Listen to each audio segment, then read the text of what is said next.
Bueno, aquí estamos, muy bienvenido. Hola, hola. Soy Marco Sirodova.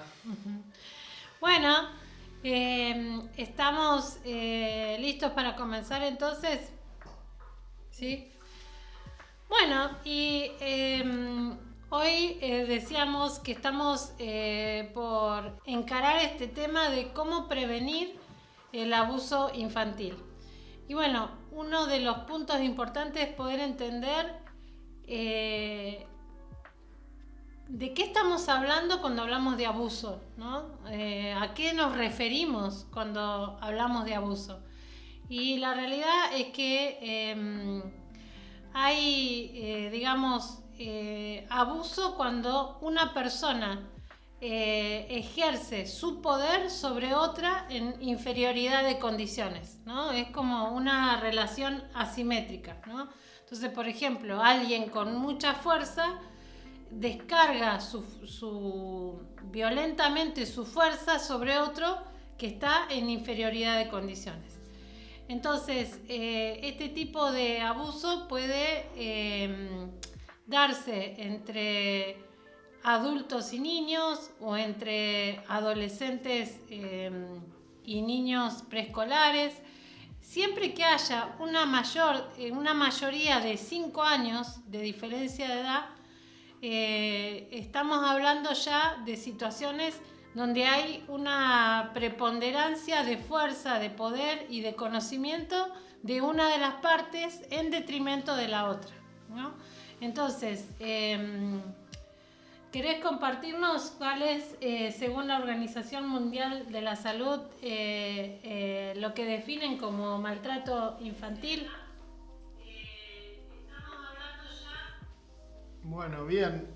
Sí, la OMS habla de que todos los tipos de maltrato, ya sean físico, psicológico o sexual, también puede ser desatención, negligencia, explotación comercial o cualquier otro tipo de explotación que estén causando o puedan causar un daño a la salud, al desarrollo o a la dignidad del niño, o poner en peligro su supervivencia en el contexto de una relación de responsabilidad, confianza o poder. ¿Sí? Esa sería la declaración, la definición de la Organización Mundial de la Salud con respecto al abuso o maltrato infantil. Sí, también dentro de la definición de violencia o de abuso o de maltrato, entendemos que es todo acto de acción o de omisión que produzca un daño en el otro. Pero en especial, puede haber maltrato o puede haber violencia en dos personas de un mismo nivel. Por ejemplo, dos hombres se tratan violentamente uno al otro y en ese caso estamos hablando de violencia, no estamos hablando de abuso, porque están en una relación simétrica. La situación de abuso, digamos, es cuando hay una asimetría y hay un abuso de poder. Por ejemplo, un jefe frente a un subalterno, ¿no? Un empleado, ¿no? Entonces, el jefe hace abuso de poder al decirle a su empleado que, realice tareas para las cuales no fue designado y si se niega a hacerlas, lo amenaza con que va a ser despedido, ¿no? O por el poder que tiene, por estar en autoridad, lo maltrata psicológicamente y lo insulta, lo menoscaba. Y si este empleado quisiera decir que no quiere, que no le parece, entonces sufre castigo, digamos, por negarse a recibir la situación de maltrato, ¿no?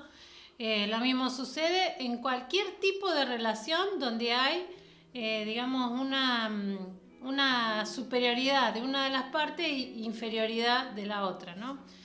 Entonces, por ejemplo, la relación entre padres e hijos, la relación entre hermanos mayores con una diferencia mayor de 5 años en relación a los hermanos, hablando en términos de la familia, ¿no?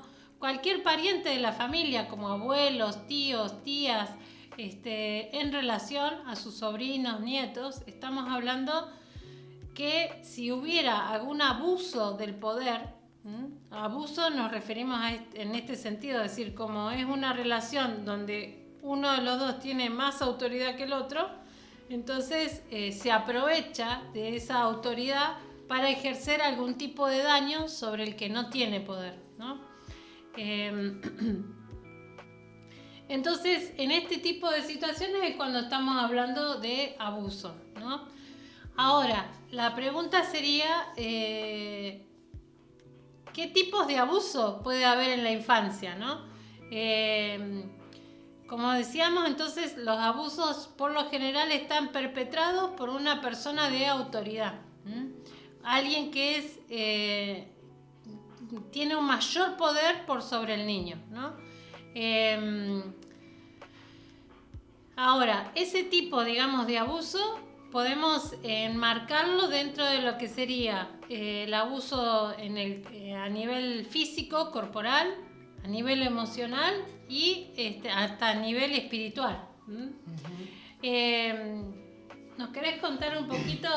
Y el abuso o maltrato físico tiene que ver con lesiones corporales, físicas, en el niño o en la niña, que terminan produciendo enfermedades o riesgo de padecer diferentes tipos de enfermedades relacionadas con este abuso físico, ¿no? Que básicamente son así como golpes,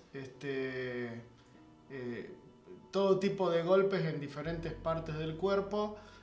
Termina siendo maltrato físico y es un tipo de abuso de maltrato que es el más fácil de entender y más visible, ¿no? Claro, esto sí.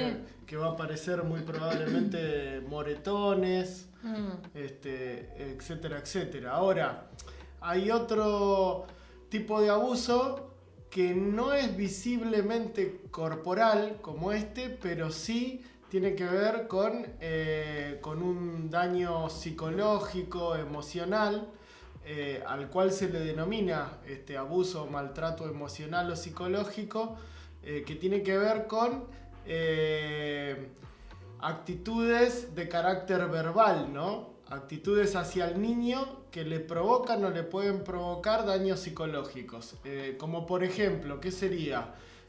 A un niño decirle: vos no servís para nada, nunca vas a ser alguien en tu vida, no ves que sos un tonto, una tonta, haces te pido esto y no lo haces mal, no lo sabés hacer. Son estas afirmaciones tan dolorosas que desprestigian al niño o a la niña y que al cabo del tiempo producen heridas, volvemos a decir, no visibles físicamente, corporalmente, pero son heridas muy fuertes, quizás más fuertes que un golpe, porque imagínate que un golpe físico, en algún momento el moretón se va, en algún momento el dolor que produce el maltrato, los golpes físicos se terminan yendo. En cambio, estos tipos de maltratos verbales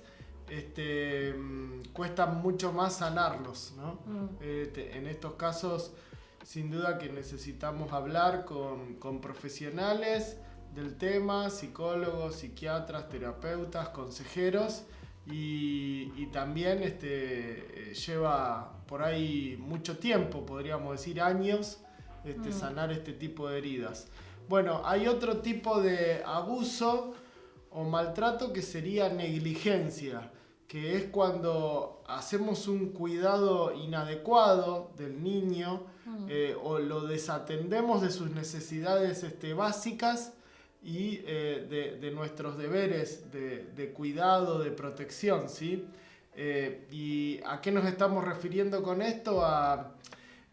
Todo niño, lo dice la Organización Mundial de la Salud, y los derechos del niño, tiene derecho a tener una alimentación saludable, a tener una escuela, a tener familia. O sea, son cosas básicas que el niño y la niña necesitan, ¿no? Educación, que necesitan contención afectiva, y que necesitan alimentación, ¿no? Y yo le agregaría también deporte, actividad física, porque un niño también que no realiza ningún tipo de actividad física y es muy sedentario, ya empieza con enfermedades de obesidad. Y por último tenemos una clasificación que es el abuso o maltrato sexual, ¿no? Que se refiere a comportamientos en que el niño o la niña es utilizado por algún adulto, como veníamos hablando, personas que están en autoridad o que llevan muchos más años que los niños, ¿no?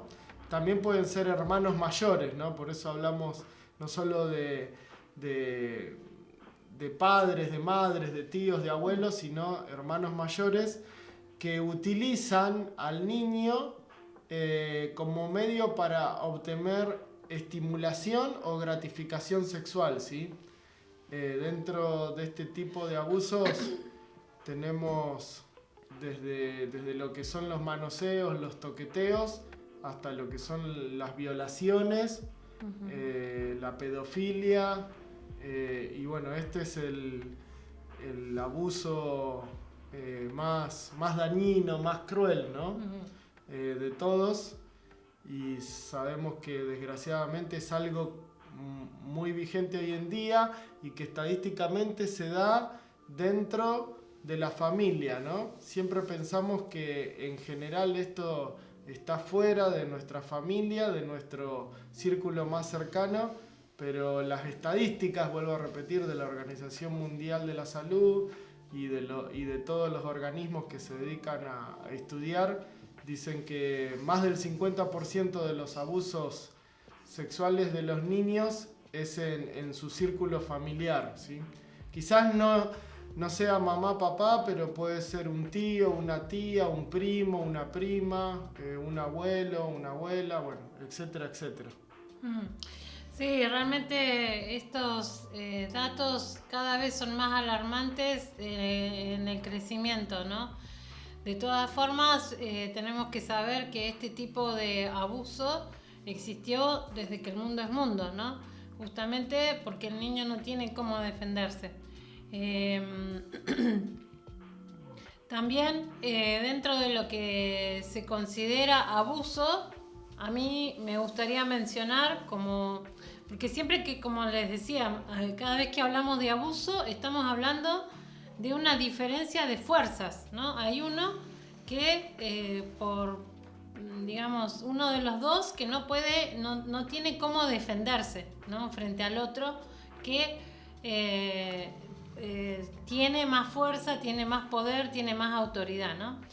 Otro de los abusos que lamentablemente llevan a la muerte, ¿no? Dentro de lo que es el abuso en la niñez, es, a mi modo de entender, el aborto. O sea, yo creo que el aborto es una situación plenamente abusiva, donde el bebé por nacer no tiene cómo defenderse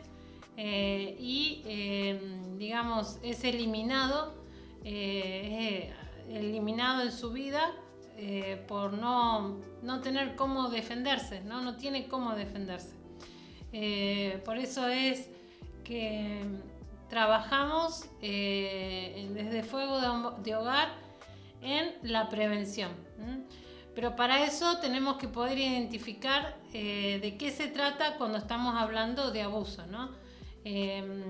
Realmente toda acción, como decíamos, que lleve al daño físico, sexual, emocional o espiritual del niño implica una situación abusiva. También tenemos que tener en cuenta que aquellas falta de acción, aquellos descuidos, como decíamos, negligencias, evidentemente producen daño en el niño. Lo que sí quisiera poder establecer como lo que llamamos como un diagnóstico diferencial, ¿no? y diferenciar lo que se llaman, por ejemplo, en lo que hace al abuso sexual infantil, los juegos sexuales infantiles de la situación de abuso sexual infantil. Los juegos sexuales infantiles, por lo general, se dan en los primeros años de vida, entre los 4 o 5 años, hasta aproximadamente los 9 o 10 años pueden darse este tipo, digamos, de juegos. ¿Cuál es la finalidad del juego sexual infantil? Es la exploración. Decimos que el niño es un ser sexuado desde el momento que nace. Uh-huh. Entonces va construyendo su sexualidad a lo largo de su vida. En esta construcción de la sexualidad va pasando por distintas etapas, donde pasa por la etapa oral, donde todo pasa por el gusto, por el tacto, que es lo que vemos en el bebé, ¿no? Que está todo el tiempo chupeteándolo todo, porque como que la zona erógena del bebé en ese momento es la boca. Después, alrededor de los 2 años, 3, pasa por la etapa anal, donde el niño aprende a controlar esfínteres, o sea, aprende a ir al baño y deja los pañales. Entonces ahí la atención está puesta en los esfínteres, ¿no? Entonces la zona anal, la zona donde orinan, digamos, es como que están como en preponderancia y digamos como que en particular la zona anal requiere, se transforma como un órgano donde hay un cierto estimulación, una mayor estimulación por este sentido de tener que aprender a controlar, digamos, y poder decidir cuándo van a ir al baño y cuándo no, para poder dejar el pañal. Después viene la etapa genital, donde descubren que son nena o nene, ¿no? Entonces esto es alrededor de los 4 o 5 años.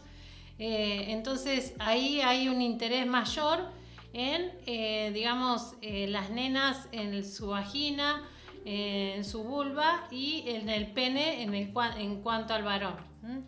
¿Qué sucede? Niños de edad preescolar, es bastante habitual que, por ejemplo, en el ámbito del jardín o en un encuentro familiar y se van los niños a jugar y que quieran observarse, digamos, los genitales el uno al otro, ¿no? Entonces, como la nena quiere observar qué tiene el varón, porque es como que no pueden entender, porque la nena dice, ¿cómo puede ser? A mí me cortaron, yo tenía y me lo cortaron, o ¿por qué el otro tiene y yo no? No, porque lo están descubriendo todo, no nacemos sabiendo, lo vamos conociendo, vamos explorando. Entonces, y el varón mira a la nena y dice, ¡ay, qué horror! Me lo van a cortar a mí. Entonces, son etapas donde los niños van construyendo la sexualidad. Cuando entran a la primaria, ya terminan en la etapa escolar, entran en lo que se llama una etapa de latencia, en donde lo sexual, digamos, como que queda relegado, aunque sigue estando ahí, para darle como una atención mayor al conocimiento de la lectura, la escritura y todo lo que se aprende en la etapa escolar. Entonces, en esas etapas se sigue construyendo la sexualidad y por lo tanto es bastante habitual que los niños jueguen al doctor, a la doctora, al papá y a la mamá, y como que van, digamos, aprendiendo acerca, digamos, de lo que es la sexualidad a nivel del juego, porque los niños, hay un libro muy interesante que se llama Jugar es cosa seria, y que nos habla justamente de cómo los niños van construyendo a través del juego todo lo que el día de mañana va a ser, digamos, en forma, digamos, de su forma de vida, ¿no? Entonces juegan con las muñecas, juegan con los autitos, juegan con el pizarrón, porque de alguna manera van haciendo los rudimentos de lo que será el día de mañana su vida adulta, ¿no? Entonces, ¿qué es lo que pasa? Hoy en día los niños están hiperestimulados. Y por ejemplo, el hecho de que haya hogares donde se observen videos, películas que estén altamente erotizadas para niños en esas edades que estaban mencionando, es como adelantarlos, anticiparlos en etapas donde los niños todavía no entienden la sexualidad como la entiende un adolescente o un adulto, ¿no? Por ejemplo, un niño, un varón, puede ser que tenga una erección, pero evidentemente nada que ver con lo que se trata de un adulto, porque no se ha desarrollado sexualmente. Entonces, de alguna manera, cuando hablamos de la construcción de la sexualidad, es bastante normal que entre niños se produzcan lo que se llaman los juegos sexuales infantiles, donde están niños con un rango de edad similar y donde están explorando y aprendiendo acerca de la sexualidad. Esos casos no se trata de abuso, porque hoy en día con el asunto de poder denunciar las situaciones de abuso sexual infantil, a todo le dicen abuso, y la realidad es que no lo es. Cuando se trata de niños del rango de edad similar, más o menos 5 años, es como que estamos hablando de esta característica. Ahora, cuando ya son un niño de 5 años con un adolescente, digamos, que está descubriendo su sexualidad, ahí sí estamos hablando de un comportamiento abusivo, de una situación abusiva, aunque digamos, el adolescente no se transforma por eso en un abusador, digamos, es como que en todo caso está también siguiendo elaborando y entendiendo, pero lo que ya es una situación abusiva y evidentemente al menor le va a producir daño. Es un hecho abusivo. Bien. Bueno, tenemos un par de clasificaciones más con respecto a abuso infantil que tienen que ver con esto, con los medios por los cuales estás pudiendo escuchar, ver esta charla, este taller, y uno de ellos es el grooming. No sé si lo escuchaste nombrar. Grooming se refiere a una acción de un adulto para ganarse la confianza de niños, también de adolescentes, de jóvenes, con fines sexuales o también con otros delitos o con otros fines, ¿no? Si no son fines sexuales, puede ser con fines de robo.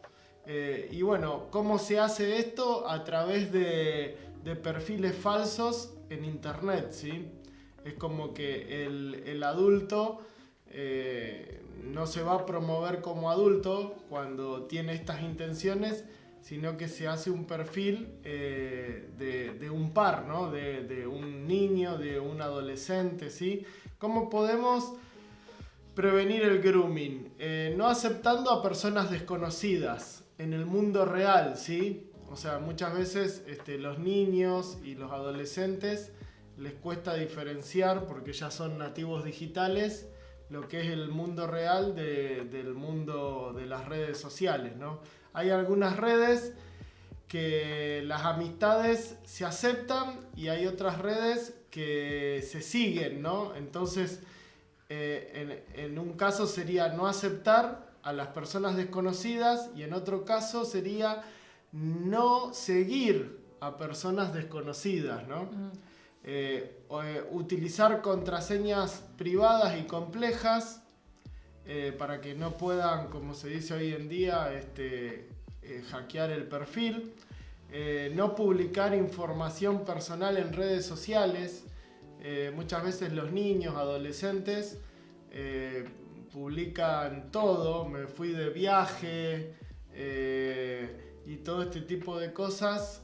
O estoy en tal lado, aquí, allá. Y bueno, como que le van dando un montón de pistas al adulto con estos fines de grooming para poder ir siguiendo, o te empieza a conocer a través de todas las cosas personales, va conociendo todos tus gustos y bueno, se te va a presentar no como un lobo feroz, sino como un amigo que te conoce mucho, o una amiga que te conoce mucho, y eso te seduce, te atrae, ¿no?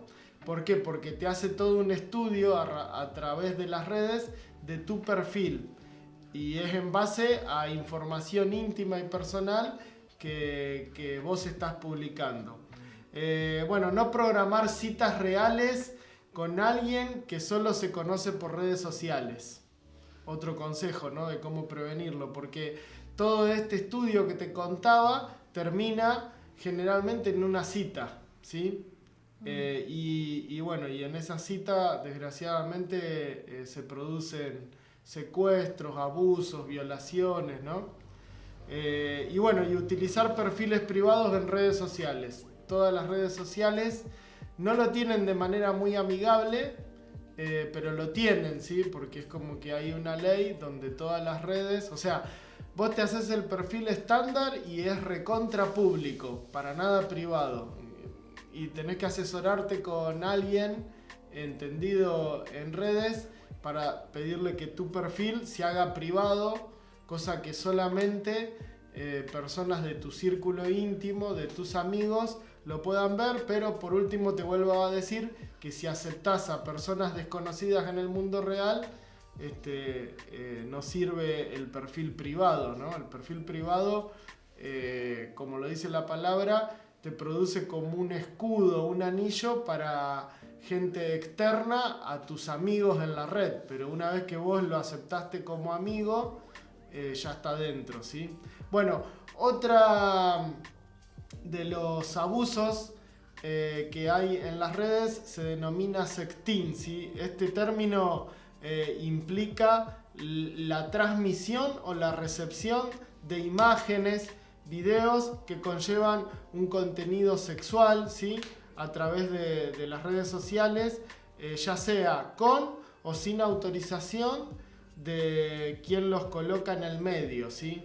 Puede ser que lo coloques vos mismo a este contenido, ya sea por medio de fotos, videos, que termina siendo erótico, sexual, pornográfico, o que lo suba alguien también de tu círculo íntimo, que vos se lo compartiste, ¿no? O que te filmó. Quizás hay alguien que te filmó en estas escenas o te sacó fotos y esa persona lo comparte, y a esto se llama sexting. ¿Cuáles son las causas principales del sexting? Y la presión social o de pareja, de novios, para lograr ser aceptados, ¿sí? Exceso de confianza hacia el receptor de los mensajes, quien puede, como te venía diciendo, publicar el material en cualquier momento. O sea, es como que vos abrís tu cuerpo, por el motivo que sea, a alguien que pensás que es de confianza, y esta persona te termina traicionando y publica en redes estas fotos privadas, estos videos privados. Desconocimiento técnico al pensar que las fotos y videos no se pueden volver a compartir, ¿sí? También te puede pasar que vos le compartas a alguien estas fotos, pero esto después se puede viralizar. O sea, ¿cuál es el consejo con respecto a esto?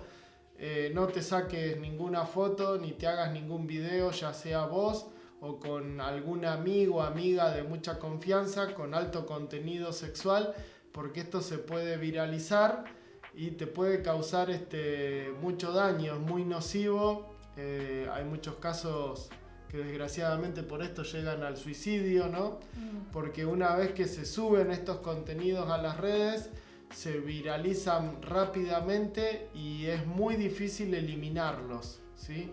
Es muy difícil eliminarlos. Bueno, justamente este tipo de situaciones pueden transformarse en una situación abusiva, en el sentido de que una persona, obviamente en este caso, como veíamos, está haciendo pasar por un menor o por un adolescente para ganar la confianza del niño o de la niña y de esa forma lograr que haga esas fotografías de sus genitales y que las transfiera, digamos, lo cual hace que entren en el mercado, digamos, de la pedofilia, este tipo de contenido que tienen una finalidad netamente abusiva.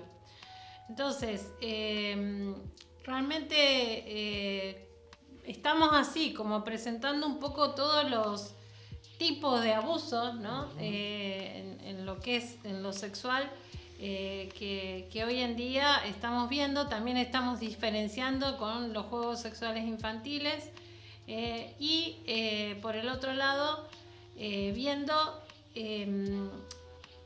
cómo también dentro de los grupos de niños, eso sí también ha pasado, que en los grupos escolares, en los grupos, digamos,